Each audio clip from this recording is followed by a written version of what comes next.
Selamat sore, selamat bertemu kembali dengan podcast Company TV di acara pameran gerbang di Company Art Space.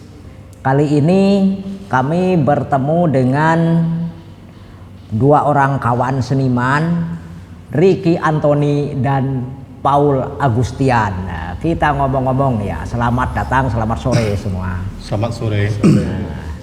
Nah, ini ada satu hal yang ingin kita bicarakan nih di sini nih.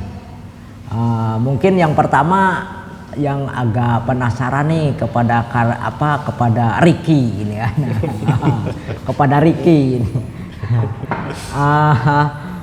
Ricky ini kan jauh ya asalnya, dari mana, kampung mana Ki? Padang Pariaman. Padang Pariaman, jauh ke Jogja itu kan. Itu pada awalnya ini ambil keputusan untuk ke Jogja itu bagaimana Ki pada awalnya ini? Ya pengen aja. Pengen aja. Main. Pengen main. Kemudian keterusan betah di sini. Ya. Terus Pak Paul juga dari sana juga? Ya, saya di Bukit Tinggi. Bukit Tinggi. Agam. Ini perbedaan Padang dengan Bukit Tinggi saya kan belum tahu nih. Bagaimana? Tak kira yang Padang yo Bukit Tinggi, yang Bukit Tinggi yo Padang, terus piye perbedaannya? Piye Ul? Ini beda wilayah. Beda wilayah. Adat istiadatnya? Hampir sama, tapi tetap ada perbedaan ya. Tiap daerah itu kan punya ini masing-masing. Punya ini masing-masing lah. Terus gimana menurut Ricky ini? Ada perbedaan apa ada persamaan? Ada namanya aja Bukit Tinggi ya. Bukit Tinggi. Memang di atas bukit yang tinggi. Dataran tinggi itu. Dataran tinggi. Ya, kalau yang Pariaman lebih ke pantai. Lebih ke pantai. Sisir. Ada dua karakter ya, karakter Bukit Tinggi. Sama orang pesisir, sama orang pedalaman ya. Gunungan. Itu karyanya juga kan jadi beda ini kan. Ricky lebih ke arah yang datar-datar ya, dekat-dekat, yang dekat-dekat itu kan. Ada bukitnya. Kalau Paul ini kan karyanya tebing-tebing gitu kan. Ada ini nih, ada apa? Sebelah sana itu ada bulan, di sana ada tebing tinggi. Nah, ini kan ada yang mendasari ya Ul ya. Karyamu ini kalau lihat dari judulnya ya, ada judulnya. Ada yang perjalanan journey. Ini maksud journey bagaimana ini nih? Kok bisa antara tebing sama bulan itu ada perjalanan? Di bawah bulan tuh kita ada perjalanan, ada cerita. Itu. Bukan perjalanan dari manusia ke bulan kayak Armstrong itu bohong-bohongan. Gimana ini? Bukan, itu karya Deden itu kayak gitu, ada astronotnya Deden itu. Terus kalau perjalananmu gimana? Perjalananmu gimana? Orang di bawah ke atas. Tapi kayaknya aku ngeliat lebih melo. Lebih melo. Ayo coba ini. Lebih melo. Jadi karya Paul gimana menurut pandangan Ricky ini? Iya, ada unsur melonya sih. Melo itu apa? Melo itu maksudnya? Melo ini Melo ikut. Melu dah. Melankolis apa gimana? Ya gitulah. Ada ya unsur melonya ya. Melankolis gitu ya.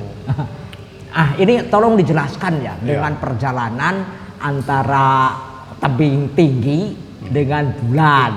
Padahal menurut aku itu justru orang saja caranya jalan ke bulan aja masih bingung. Ini udah ada perjalanan gitu. Seolah mengulang gitu kan.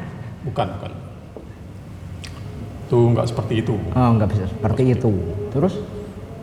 Dia punya cerita sendiri ya. Dia nggak seperti ini perjalanan ke bulan, enggak. Tiap malam kita melihat bulan seperti itu. Di waktu-waktunya tertentu bulan itu terbit dan kemudian bulan itu tenggelam. Dalam fase bulan itu terbit dan tenggelam kan ada perjalanan anak manusia di bawahnya. Nah itu aja. Jadi spiritual. Enggak. Seperti itulah kira-kira perjalanan Ketahuan umurnya. Ini spiritual ini seperti harusnya kan umur aku nih di atas 50 tahun baru spiritual ini. Tapi nggak apa-apa. Iya. Nah, terus kok bisa memutuskan dengan spiritual dengan seni ini kan ada dasarnya itu, Ul. Bagaimana nih? Spiritual dengan seni. Aku orang ngerti iki. Spiritual iki apa seniku kok dia ngomong spiritual. Ono liyane sing ngomong, "Loh, iki karemu iki kok magic lho." Magic opo? Ora diketok kok magic. Cara pandang. Ya Belum udah. bagi sih. Aku yang bingung, cuman kan kita itu berkarya ya mengikuti lah dari apa perasaannya, apa kata hatinya, apa yang jadi kita berkarya cenderung nggak sadar gitu ya. Tapi setelah karya itu jadi, mungkin ada pengamatan terhadap karya itu, ada semacam dialog antara mungkin saya atau siapapun berupa dengan karyanya sendiri gitu loh. Ada tarik menarik itu loh. Atau kadang-kadang mungkin kalau nggak cocok ya busa. Iya, di antara seniman yang saya kenal itu Pak Ul ini terkenal dengan istilah membusa atau melepon. Wah, kamu ini kurang cocok nih bagi aku, sikat meneh. Karena tadi itu nggak sadar gitu. Nggak sadar. Jadi pertimbangannya setelah karya itu apa selesai mungkin ya, ada dialognya di situ. Kalau enggak, karya itu masih tetap berjalan dulu, karya itu belum selesai. Tetap berjalan. Udah ditandatangani juga tetap berjalan gitu ya. Enggak, maksudnya seperti itu. Iya. Tarik menarik seperti itu. Iya. Mungkin beda dengan Ricky, aku nggak ngerti ini. Tapi coba ditakoni Ricky. Langsung pindah tangan. Wah, langsung pindah ke Ricky ini. Nah, ini kan Ricky kan dari pesisir ya. Dari pesisir ya. Terus di sana kan penuh dengan main-main kan waktu itu kan. Tapi ya saya nggak terima kalau misalnya karya, karena teringat aku waktu kecil itu bukan itu terlalu biasa. Nah, ini kan dengan boneka-boneka, Ricky kan ada pemikiran latar belakang apa tidak ini? Nah, apa dulu ini kesini dengan sengaja cita-cita atau memang bagaimana? Itu emang sengaja. Memang dari dulu pengen ke Jogja. Pengen ketemu Deden beneran. Oh, sebelum ketemu Deden. Terus sebelum dengan boneka-boneka ada nggak karya-karya sebelumnya itu? Awalnya sebenarnya mulai ke boneka ini, aku sebenarnya dulu sempat bikin figur-figur, cuma nggak jelas itu, maksudnya semi belakang nggak, cuma ada figur cuma nggak jelas, nggak ada bentuk lah. Gitu. Iya. Kayak umbi-umbian cuma nggak jelas. Itu waktu studi. Waktu waktu kuliah itu kan. Salah satunya. Itu yang kerja nggak jelas tuh untuk memperjelas ketidakjelasan apa ya? Yang bikin aku berubah itu ketika ada itu anak-anak main gitu. Oh, iya. Anak-anak kecil lah itu. Dia nanya, "Ini apa, Mas?" Di sana aku juga mikir. Dari awalnya dari sana sih. Anak-anak kan banyak main ke rumah tuh. Ya udah di sana aku mulai mikir ya apa salahnya sih aku bikin semua orang bisa ngerti lah, seorang-orangnya bisa ngelihat lah apa yang aku bikin. Iya. Dari objek itu. Salah satunya boneka itu. Boneka. Tapi mungkin kalau boneka-boneka ini kan karya refreshing apa gimana? Enggak serius. Serius. Tapi kan kebanyakan kan bekerja itu kan, jadi kuli itu kan. Terus udah apa bekerja jadi tukang gambar, apa tukang cat, apa tukang apa, kemudian berkarya itu kan. Bagaimana? Tukang kamu sambilan. multi. Gimana? Mau pesan nak? Enggak. Jadi istilahnya kan perubahan Ricky kan nampak gitu kan. Misalnya dari semi abstrak, terus ada figur-figur, kemudian sekarang menjadi jelas kan bukan figur manusia istilahnya, tapi ada pengolahan gitu kan. Pengolahan bentuk manusia ke arah bentuk boneka, tetapi di sana kan disisipi dengan dialog gitu kan, kadang antara manusia dengan binatang seperti Nabi Sulaiman itu kan bisa ngomong, bisa bahasa hewan, bisa itu. Nah itu bagaimana itu bisa berubah permainan tapi ada isinya, bagaimana itu Ki? Iya, sebenarnya kalau antara hubungan manusia dengan hewan sebenarnya semua aja mau tumbuhan ya. Itu kasih sayang. Iya, jadi ada dialog. Dialog. Meskipun mungkin nggak konkret ya bahasanya ya. Iya. Ya di sini kan antara manusia, hewan, tumbuhan kan sebenarnya udah satu lingkaran. Satu lingkaran Satu ya. lingkaran ya. Dan itu harus ada itu perhatian lah. Ya. Ya. Dan maksudnya di sini ya kasih sayang ini. Iya. Ini kan ada kasih sayang katanya dalam alam ini kan. Nah, dirimu dengan karya yang banyak pemandangan itu kan udah indah-indah terus hapus lagi. Jadi enggak dipindah ke karya enggak indah. Ada enggak itu kasih sayang di dalam karyamu itu? Ada ya. Ada.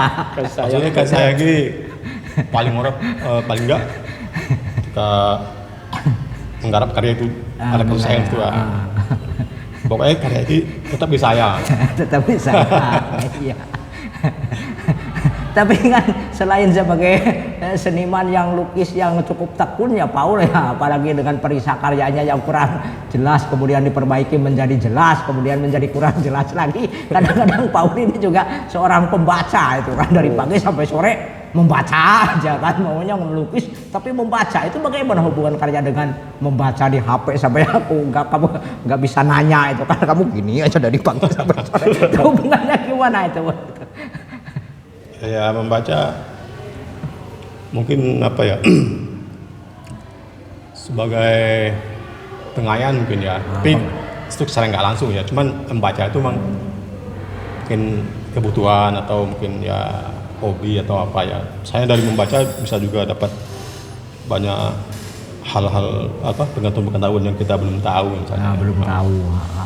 Juga ada juga yang sifatnya hiburan, misalnya baca ya, baca komik. Ya, itu hiburan. Tapi Hiburan. hiburan di situ imajinasinya kuping itu luar biasa. Luar biasa. Saya pernah baca, dia tuh nggak pernah ada di Tiongkok, tapi dia bisa menceritakan pegunungan Tiansan apa itu, dia gurun Gobi itu luar biasa. Iya. Nah, itu. Mungkin di situ juga berkarya seperti itu. Mungkin apalagi kalau misalnya kayak saya ya kan, saya jarang punya referensi. Maksudnya referensi gini, oh ini karyanya kayak gini nih. Saya jarang punya kayak gitu. Saya kayaknya lebih mengejar apa yang dalam imajinasi saya sendiri. Saya dulu pernah lagi melukis, datang teman, dia anak seni rupa ya, dia seni lukis, datang studio. Kalau saya ini kan saya bukan anak seni lukis, saya ini otodidak lah ya, otodidak lah. Di bidang lukis lo otodidak. Kalau fotografi kamu akademis lo itu. Iya. Kan terus dia nanya, kamu nggak bisa melukis seperti ini. Loh kenapa? Saya bilang, kamu tuh harus ada acuannya segala macam ini. Kenapa? Dia bilang, ya harus gitu. Saya kan nggak terima. Saya nggak mendalami di akademisnya seni rupa, seni lukis seperti apa. Tapi tiba-tiba dia datang langsung tek. Biarin aja, ini kan karya saya. Saya bilang, saya membuat apa yang saya pikirkan, apa yang saya rasakan. Tetap aja nggak bisa katanya. Terus lama-lama saya diam, terus mikir, oh iya dia ini anak lagi dalam TA, mungkin nggak tahu, mungkin dia lagi TA agak pusing dengan segala macam. Terus datang ke saya cerita kayak gitu. Wah, habis itu saya memaklumi, ya mungkin harus punya referensi. Cuman saya pribadi nggak bisa seperti itu, agak susah ya. Iya. Susah saya. Misalnya harus melukis dengan ada contoh apa ada tokoh yang dikagumi itu kan. Enggak ini. Enggak seperti itu ya. Enggak seperti itu. Jadi bukan mempermasalahkan yang orang pikirkan. Iya, ini juga. Tapi mempermasalahkan apa yang kita pikirkan. Ya. Saya lebih dalam mengingat gitu loh. Jadi buat lukis saya misalnya nih saya bikin sketch wajahnya gitu ya. Mungkin saya lebih nyaman ya setelah pergi terus saya bikin sendiri. Seperti itu. Jadi saya lebih ke mengingatnya itu loh. Iya. Jadi kalau nggak mirip malah nggak tahu kan. Jelas. Tapi kan awalnya dari fotografi nih. Lebih diingatan saya itu kalau ininya. Enggak. Di imajinasinya kuat ya. Saya nggak ngerti, cuman itu aja. Ini kan. Hanya jadi dia pindah Riki. Ya. Waduh. Ya udahlah, nggak apa-apa masalah Paul ya dengan perjalanannya. Ya. Tapi ini Ricky ya dengan apa dengan dialog-dialog yang sekarang terus dengan yang dulu ya. Memang fase-fasenya harus berubah begitu menurut dirimu itu Ki, karya itu. Kalau berubahnya ya namanya proses kreatif ya. Jadi kalau itu kan stuck ya. Jadi harus ada lah. Jadi dalam setiap proses itu ada tantangan ya. Ada tantangan ya. Jadi nggak apa ya, karyanya gitu sampai mati kayak gitu. Iya. Ya dan kan sayang, itu sayang. Bentuk-bentuk boneka juga kan yang awalnya mirip manusia terus tampil-tampil dengan amat menyenangkan itu kan ayu misalnya kalau bergambar perempuan. Sekarang malah menjadi bentuk-bentuk yang yang logisnya karikatural atau apalah bagaimana itu menyebutnya. Nah, itu perubahan-perubahan itu memang merupakan tuntutan atau bagaimana itu Ki? Bentuk kesengajaan sih kalau ini. Kesengajaan. Nah, jadi ketika aku udah merasa mampu di sini, aku pengen menggeser ke yang menurutku ya, kalau aku melihatnya lebih bagus sih, lebih bebas sih. Lebih bebas. Kalau yang kemarin kan lebih teratur kan.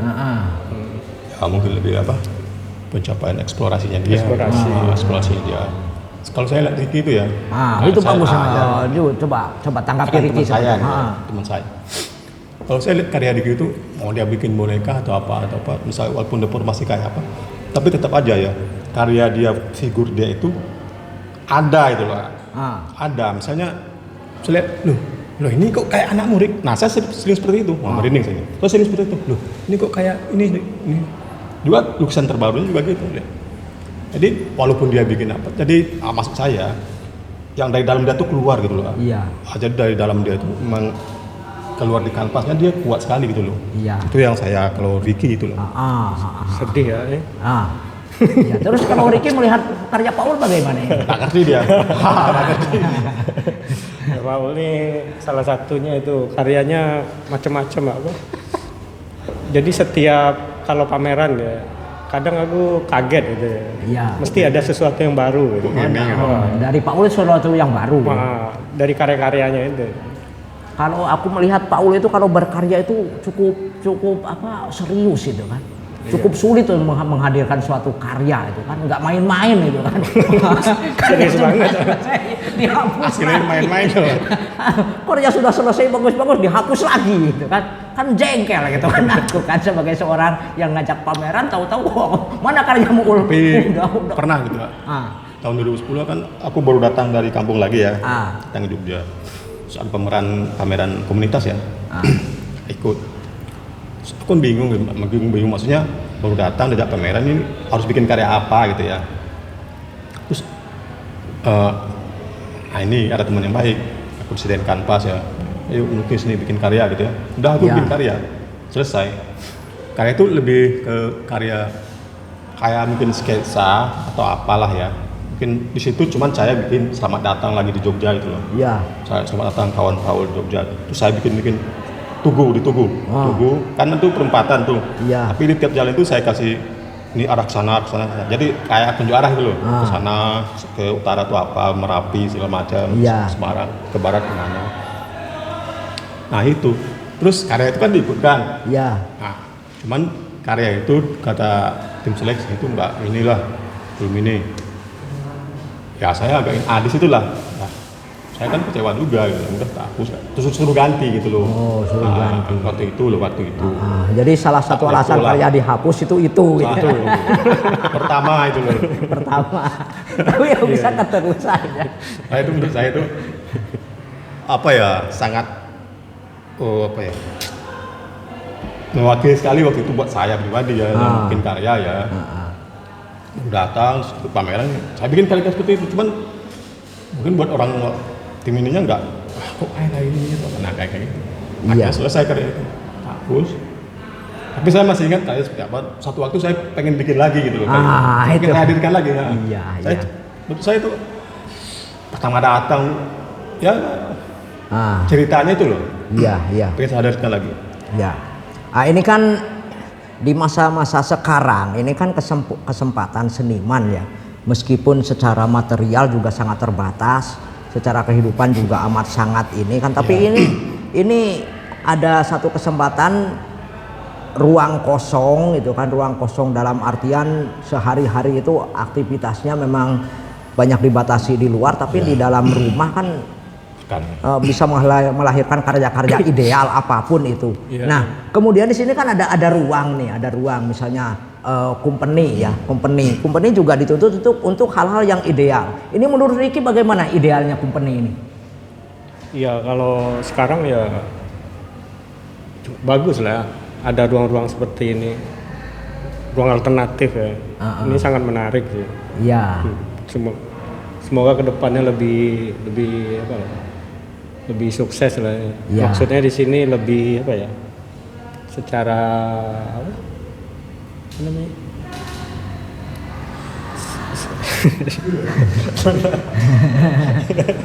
Dipotong dulu. Iya. Ini. Iya, kopinya minum dulu. Udah. Ini kan kopinya dirimu nih. Minum dulu. Lupa. Lupa. Coba Paulo bagaimana ini tentang company, ada ruang yang apa cukup representatif nggak belum? Iya, cukup representatif untuk menghadirkan pameran di sini ya. Ruang ini menurut saya bisa dieksplorasi juga oleh senimannya gitu loh. Kalau senimannya mungkin punya ide-ide apa, ruang ini saya rasa cukup bisa untuk menerima apa yang seniman pengen ekspor gitu loh. Iya, jadi ada idealnya ya. Iya. Misalnya ada ketinggiannya ya. Jalan juga sih saya lihat ya. Ruang-ruang yang tinggi ini ya. Kemudian bentuk bangunan juga. Ya, itu juga. Seniman ya ada kalau misalnya senimannya mungkin kalau ini dari saya ya, kalau seniman yang mau pameran di sini misalnya tunggal atau apa ya kasih kayak semacam commission dia buat di ruang ini dia kamu apa tuh? Ada commission work itu ya istilahnya ya. Bisa. Jadi ada sangat menunjang itu kalau menurut saya bisa. Ya itu apa Ricky ada hasrat untuk membuat sesuatu commission work misalnya bentuk boneka dalam bentuk 3 dimensi apa pia di ruang ini misalnya itu. Iya. Bisa juga sih, menarik sih. Satu saat. Iya satu saat harus ya. Ya ini kayaknya udah maghrib nih kita ini nih. Udah pas jam 18 tadi dimulai setengah 6 lebih dikit. Ini acara podcast bertiga ini dicukupkan sekian dulu karena situasi yang mendesak untuk dicukupkan segini. Terima kasih kepada teman-teman, kepada para pecinta seni dan apresian pada umumnya bahwa acara podcast di pameran gerbang company Art Space dalam rangka opening ruang baru di Jogja sudah selesai dari seluruh seniman. Nah, ini ada satu hal yang bisa ditawarkan dari galeri ini, tidak hanya sekedar pameran tetapi juga bongkar-bongkar idealis seniman, bongkar-bongkar gagasan, perjalanannya, riwayat hidupnya dan lain-lain banyak itu yang bisa digali dari seniman, dan itu memang diperlukan karena dongkrakan karya seni khususnya itu tidak hanya dari keindahan estetikanya tetapi juga ditunjang oleh perjalanannya kan, perjalanan seniman. Ada satu istilah pengalaman di saya ya. Seorang kolektor itu mengamati karya seni seorang seniman yang dibelinya itu selama 5 tahun minimal. Kalau dalam 5 tahun ke depan dia masih aktif, itu biasanya kolektornya itu akan menunjang untuk menunjang tingkat kualitas kredibilitas daripada seniman. Nah, semoga seniman-seniman yang hadir di Company Art Semis ini memiliki kredibilitas dalam bidang seninya. Demikian dari kami, sekali lagi terima kasih atas perhatiannya. Makasih ya Ki. Sul ya. Makasih. Semoga bisa berjumpa lagi. Selamat sore.